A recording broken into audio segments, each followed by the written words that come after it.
Nah, dalam video kali ini kita akan lebih mengenal tentang apa itu knowledge base dan inference engine, serta bagaimana pengaplikasiannya dalam kehidupan, yang akan dibawakan oleh kelompok 4 dan kelompok 11.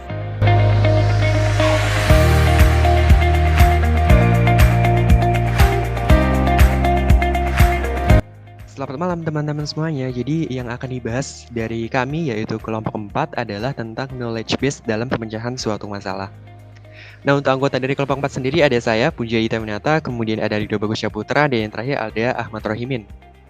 Nah, jadi kami dari kelompok 4 sudah memiliki sudah mengambil sumber, yaitu artikel internasional dengan judul A Hybrid Approach Using CBR and RBR to Support Cancer Diagnosis, atau sebuah pendekatan hybrid, yaitu CBR dan RBR sebagai sistem pendukung dalam diagnosis kanker. Di mana dalam tulisan ini, penelitian ini adalah sebuah pilot study gitu, atau sebuah penelitian berskala kecil atau versi kecil dari sebuah penelitian sebelum dilakukannya penelitian lebih besar lagi. Kemudian kita akan melakukan ke introduction, di mana yang akan kita bahas pertama adalah objek penelitian. Nah, kanker merupakan objek dari penelitian tersebut, di mana dalam penelitian ini lebih spesifik dalam kanker gastrointestinal. Atau kalau saya tidak salah, kanker gastrointestinal adalah sebuah kanker yang menyerang jaringan otot pada saluran pencernaan. Nah, berdasarkan WHO, kanker merupakan penyebab utama kematian yang ada di dunia. Penelitian yang dilakukan oleh WHO dan International Agency for Research on Cancer atau IARC mengklaim bahwa di tahun 2012 ada sekitar 14,1 juta kasus kanker baru dan total 8,2 juta kematian karena kanker di seluruh dunia. Nah, ini akan diperkirakan bahwa kanker akan terus meningkat sekitar 70% pada dekade berikutnya. Kemudian kita berlanjut ke problem, di mana pendiagnosisan dini merupakan tantangan yang cukup besar dalam penyakit kanker itu sendiri, karena penyakit kanker merupakan penyakit dengan multiple location, atau bisa kita katakan sebagai penyakit yang dapat timbul di semua bagian tubuh. Nah, sementara penyakit kanker ini tidak memiliki tanda dan gejala patogenomik, atau suatu tanda atau gejala yang spesifik dari tiap-tiap kanker itu sendiri gitu. Nah, kemudian pendiagnosisan dini ini penting untuk sebagai kunci dari penyembuhan dan pencegahan kanker itu sendiri. Oleh karena itu, pendiagnosisan dini itu penting untuk dilakukan.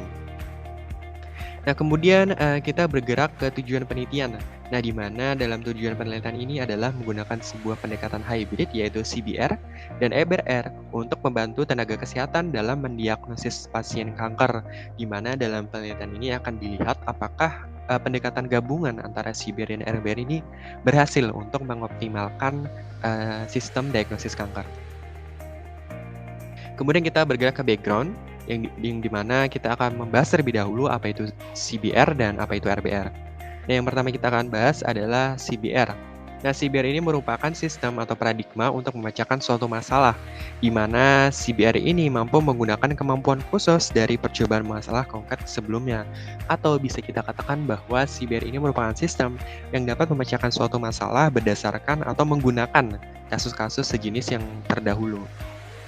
Kemudian kita akan membahas tentang apa itu RBR atau Rule Based Reasoning, di mana RBR adalah metodologi yang mempresentasikan pengetahuan dalam bentuk pernyataan if atau then, di mana aturan tersebut adalah pola, sehingga mesin RBR mencari pola di aturan yang cocok dengan pola dalam data. Nah, kemudian kita akan bergerak ke metode. Nah, untuk melakukan penelitian ini, peneliti mendapat persetujuan dari Komite Etika di Rumah Sakit Napoleo Leorano di Brasil. Nah, untuk mendefinisikan model khusus dari kasus tersebut, para peneliti mengumpulkan data pasien asli dari Rumah Sakit Napoleo Leorano di Brasil yang menjadi rujukan untuk onkologi di Brasil, di mana untuk mempresentasikan model CBR, para peneliti mengambil data-data pasien berupa data-data pribadi, kemudian tanda dan gejala, dan diagnosis yang mereka alami. Kemudian untuk mempresentasikan model RBR, para peneliti melakukan riset literatur medis khusus dan mewawancarai dokter umum. Nah, dalam metode ini dibagi menjadi 4 bagian utama, di mana 4 bagian tersebut adalah data collection, case representation, dan similarity measure definition, dan rule definition. Di mana untuk tahap pertama, yaitu data collection adalah tahap yang diperlukan untuk kita akan memodelkan CBR dan RBR itu sendiri. Sedangkan untuk tahapan yang kedua dan ketiga, yaitu case representation dan similarity measure definition ini adalah tahapan yang digunakan untuk nanti kita memodelkan CBR. Sedangkan yang tahapan terakhir yaitu rule definition adalah untuk memodelkan RBR tentu saja. Nah, kemudian pertama kita akan membahas tentang data collection, di mana sudah dijelaskan sebelumnya bahwa untuk data collection untuk sistem CBR itu didapatkan dari pasien asli dari Rumah Sakit Napoleon Leorano, di mana peneliti mengumpulkan data-data pasien berupa data pribadi, kemudian gejala, tanda, dan diagnosis yang mereka alami gitu. Nah, kemudian untuk data collection untuk RBR, para peneliti melakukan riset terhadap literatur medis, buku medis, kemudian mewawancarai langsung dokter umum. Nah, kemudian kita akan bergerak ke case representation, di mana dari data pasien asli dari rumah sakit tersebut dikumpulkan, kemudian dibentuk atribut-atribut seperti yang teman-teman bisa dilihat, di mana data-data dari pasien asli ini nanti akan digunakan sebagai kasus yang nanti akan digunakan sistem CBR untuk menemukan solution atau diagnosis dari penyakit kanker tersebut. Kemudian kita akan melangkah ke similarity measure definition, di mana untuk mendefinisikan sebuah fungsi yang dapat membantu sistem CBR untuk mencari permasalahan yang sejenis, itu digunakan fungsi seperti yang teman-teman bisa lihat di PPT ya. Kemudian kita bergerak ke rule definition, di mana aturan yang dibuat dan digunakan dalam pendekatan penelitian itu didasarkan pada informasi yang diambil dari buku medis dan wawancara dari dokter umum. Kemudian informasi-informasi dan data-data tersebut dirumuskan dalam aturan-aturan, di mana dibentuk aturan 1 sampai dengan aturan yang ke-9 seperti pada gambar ya. Kemudian kita masuk ke conclusion and result, di mana dalam dilakukan untuk memvalidasi sistem ini itu dilakukan 2 percobaan ya. Yang pertama without rules atau tanpa RBR, berarti dia hanya menggunakan CBR saja. Kemudian yang kedua dengan with rules atau dengan menggunakan RBR. Artinya with rule itu artinya menggunakan CBR dan RBR secara bersamaan. Nah, kalau kita lihat dari data tersebut dari 2 tabel ini, kita bisa lihat bahwa yang menggunakan with rules atau menggunakan CBR dan RBR itu tingkat keakurasinya itu lebih tinggi ketimbang hanya menggunakan CBR atau without rules tersebut ya. Nah, ini mengakibatkan apa? Ini berakibat bahwa sistem hybrid gabungan tersebut berhasil, yaitu sistem RBR tersebut dapat mengoptimalkan dari sistem CBR tersebut. Artinya kedua sistem ini saling melengkapi, artinya mampu meningkatkan optimalisasi suatu diagnosis ketimbang hanya menggunakan satu sistem saja. Nah, untuk menilai apakah pendekatan hybrid ini meningkatkan akurasi diagnosis dibandingkan dengan hanya menggunakan pendekatan CBR, peneliti menggunakan uji T dengan selang kepercayaan 95% didapatkan p-value sebesar 0,02664, di mana hal ini menyangkal hipotesis bahwa kinerja CBR adalah sama dengan pendekatan hybrid yang diusulkan. Nah, mengingat hasil ini, peneliti dapat mengonfirmasi bahwa ekspektasi dari penelitian tersebut berhasil. Izin bertanya, tujuan penggunaan CBR dan RBR dalam penelitian tersebut itu untuk apa? Jadi penggunaan CBR dan RBR dalam penelitian tersebut untuk menciptakan sebuah sistem AI yang dapat membantu para dokter yang mungkin kurang berpengalaman atau sebagai opsi kedua bagi dokter ahli sebagai pembuat keputusan. Mungkin jawabannya begitu. Nurul, apakah sudah terjawab? Ya, gitu. Izin bertanya, mengapa penelitian tersebut menggunakan 2 knowledge base, yaitu CBR dan RBR? Kenapa tidak hanya memilih salah satu saja? Izin menjawab, dikarenakan CBR dan RBR ini saling melengkapi dalam sistem. Perlu diketahui juga bahwa CBR bisa diintegrasikan menggunakan RBR dengan constraint satisfaction model based reasoning atau MBR, algoritma genetika, dan pengambilan informasi. Oleh karenanya, RBR merupakan modal untuk bisa sukses mengintegrasikan CBR. Selain itu, dengan menggunakan RBR beserta dengan CBR, dalam penelitian ini bisa meningkatkan peluang CBR untuk menemukan solusi paling baik. Mungkin itu jawabannya. Sudah cukup jelas, terima kasih. Izin bertanya, penerapan CBR dan RBR dalam penelitian tersebut seperti apa? Terima kasih. Dalam penelitian ini, CBR digunakan sebagai main researching process atau sebagai sistem pemrosesan yang utama, sedangkan RBR digunakan untuk meningkatkan bagian dari pemrosesan tersebut. Jadi sistem CBR di penelitian ini akan mendiagnosis sebuah kasus kanker dari kasus-kasus yang sudah dikumpulkan, di mana kasus-kasus tersebut berasal dari pasien-pasien asli di rumah sakit Napoleon Lauren, Brazil.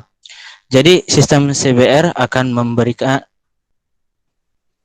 memberikan diagnosis dari inputan-inputan yang masuk yang berkaitan dengan data-data kasus pasien yang terdahulu.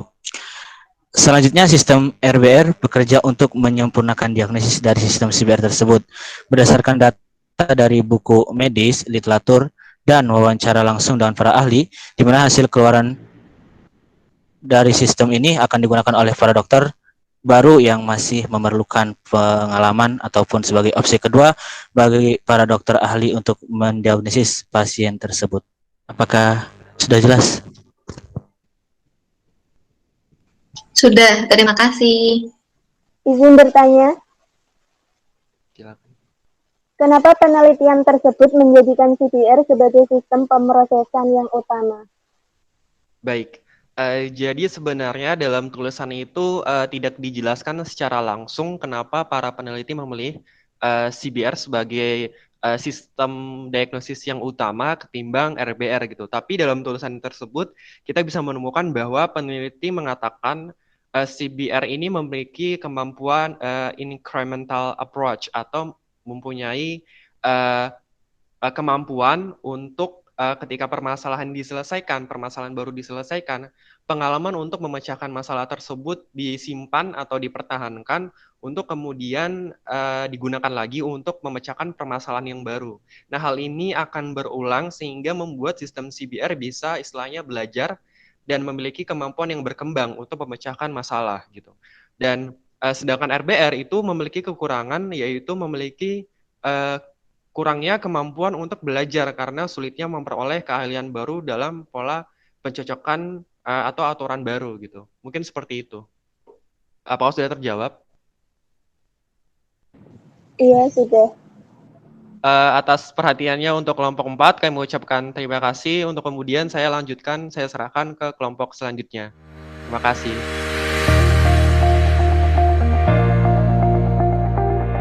Kami dari kelompok 11 akan melanjutkan presentasi dari kelompok 4, yaitu ada saya, Nurul Fadilah, dengan NIM 4111418021, Lutfiah Husna Hairunisa, dengan NIM 4111418022, dan Aizah Wafik Hamidia, dengan NIM 4111418034.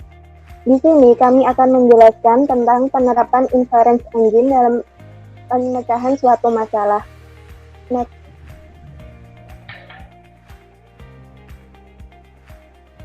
Di sini kami mengambil artikel dengan judul A Star System of Dental and Diagnosis Disease Using Forward Chaining Method Basis Android.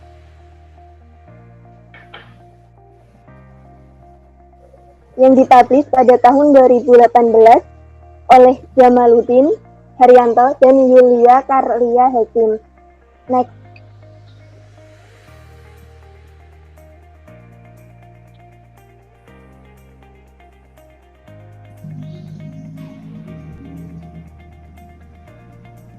Di sini kami akan menjelaskan yang pertama yaitu gambaran umum, kedua metode, hasil dan pembahasan, yang keempat yaitu kesimpulan.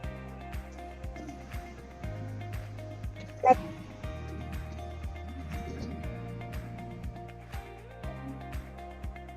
Yang pertama yaitu latar belakang.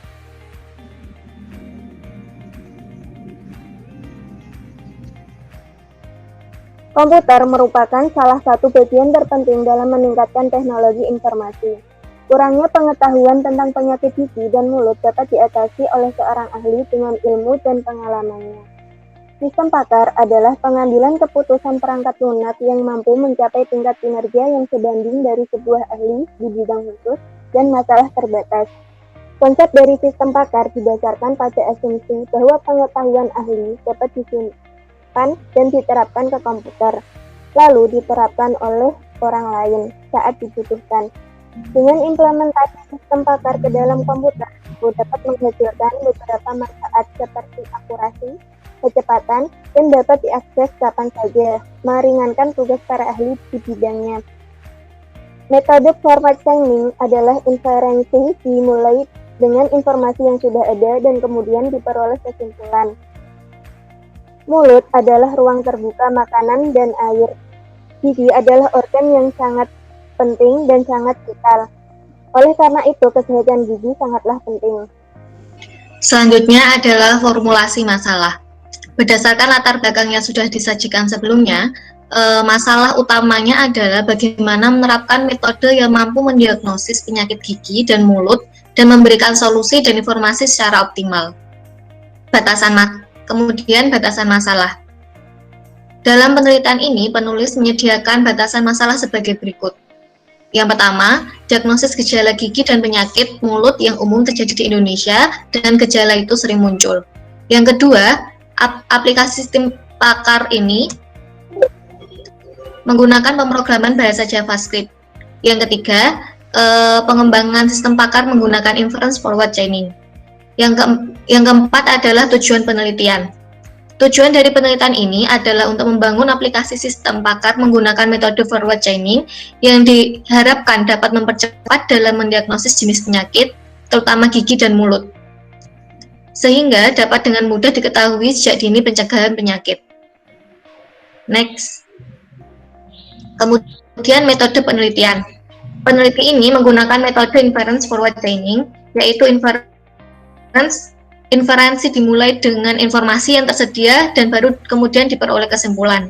Studi kasus ini dilakukan di Klinik Permata Cipondo. Fakta yang digunakan dalam penelitian ini adalah gejala yang dirasakan pasien, sedangkan kesimpulannya adalah hasil dari diagnosis penyakit. Selanjutnya akan dibahas oleh teman saya, Una.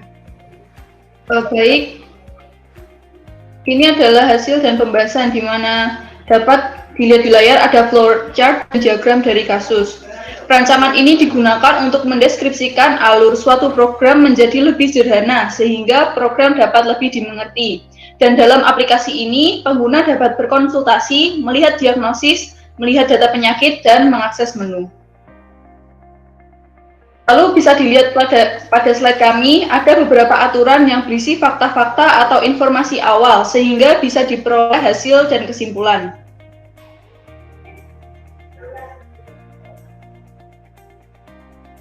Nah, kita ambil contohnya pada aturan ke-6, di mana kita memiliki fakta jika pasien mengalami bau mulut, demam, hilang nafsu makan, luka kecil di sekitarnya dengan diameter 1-5 mm, lalu gusi berwarna merah cerah, dan banyak luka terbuka berwarna putih dan kuning, maka dapat disimpulkan bahwa pasien tersebut mengalami gingivostomatidis. Nah, kesimpulan yang dapat diambil dari penelitian ini adalah terdapat beberapa kesimpulan yang akan dikemukakan seperti berikut, yaitu yang pertama, dengan menggunakan metode forward chaining pada sistem pakar berbasis Android ini dapat mendiagnosis penyakit gigi dan mulut beserta solusinya. Lalu dengan adanya program ini diharapkan dapat membantu masyarakat umum dalam memecahkan masalah untuk diagnosis penyakit gigi dan mulut. Lalu penarikan solusi untuk setiap masalah didasarkan pada hubungan antara pertanyaan dan solusi yang disimpan dalam basis pengetahuan. Sekian presentasi dari kami, silakan untuk tim lawan jika ingin mengajukan pertanyaan. Silakan. Apakah aplikasi ini dapat dikembangkan dan apa dapat digunakan dalam jangka panjang atau tidak? Terima kasih. Oke, izin menjawab. Tentu saja bisa, dengan menambahkan fakta dan informasi lain pada aplikasi, sehingga dapat memberikan diagnosa, dan cara pencegahan yang lebih tepat. Bahkan, bisa memberikan pengertian dari penyakit tersebut untuk menambah pengetahuan dari pengguna. Bisa juga dengan membuat aplikasi yang memiliki konsep sama tetapi mengambil kasus yang berbeda, sehingga dapat membantu meringankan tugas dari dokter lain. Jadi tentu aplikasi ini dapat digunakan dalam jangka panjang, karena tidak bisa lepas dari masalah yang menyangkut dengan kesehatan. Apakah cukup jelas? Cukup jelas, terima kasih. Silahkan jika ada pertanyaan yang lain. Saya izin bertanya, mengapa dalam artikel tadi lebih menggunakan forward chaining daripada backward chaining? Baik, terima kasih atas pertanyaannya. Karena aplikasi ini memiliki tujuan utama yaitu mendiagnosa suatu penyakit pada gigi dan mulut, sehingga diperlukan fakta atau informasi yang berupa gejala-gejala yang dialami oleh pasien. Lalu mengumpulkannya dahulu, baru setelah itu kita dapat menyimpulkan dengan diagnosa. Sehingga tidak memungkinkan untuk menggunakan backward chaining, karena tidak mungkin untuk menentukan diagnosa penyakit terlebih dahulu, baru mencari fakta-fakta yang ada pada pasien atau pengguna. Bagaimana? Baik, terima kasih atas penjelasannya. Izin bertanya, kalau menurut Anda, kenapa penulis menggunakan sistem paket forward chaining yang berbasis Android? Dan apa yang membuat aplikasi ini cocok untuk digunakan masyarakat? Izin menjawab, karena menurut saya mayoritas masyarakat adalah pengguna smartphone.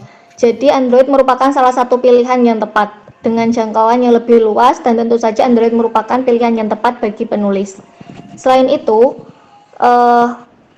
aplikasi ini dibangun untuk meminimalkan waktu dan biaya ke dokter. Masyarakat dapat menggunakan aplikasi ini dengan menginput gejala-gejala yang dirasakan dan mendapatkan diagnosis awal beserta cara pencegahannya tanpa harus mengeluarkan biaya dan waktu. Izin bertanya. Ya, Apakah metode forward chaining yang dilakukan sudah sesuai untuk mendiagnosis penyakit gigi dan mulut?